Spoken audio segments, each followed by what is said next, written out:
Ya está Tu Dulce Tentación, Ivette Sánchez. Ivette Sánchez, Tu Dulce Tentación, está con nosotros también ya en las instalaciones del Teatro Cultural Eusebio Chato Grados. Ya está también el día de hoy la presencia del dúo Retama desde Ayacucho.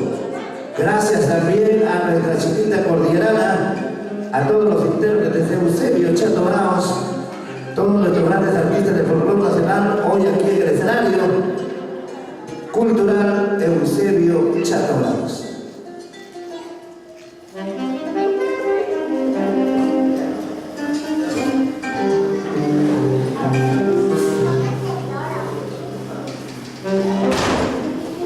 Muy bien, señoras y señores, preparadas las cámaras de Guaynos y folclore.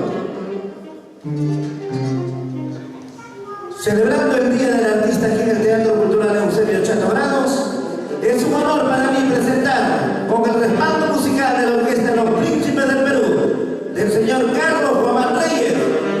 Viene al escenario, señoras y señores, ya está con nosotros. Vamos a recibirlo con el aplauso muy merecido a la Muki Yauquinita de Oro. El aplauso para ella. Adelante, maestros.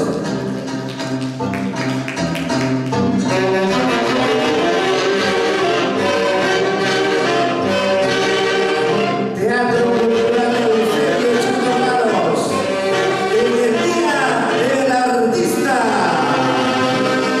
desde la cantera de la Academia de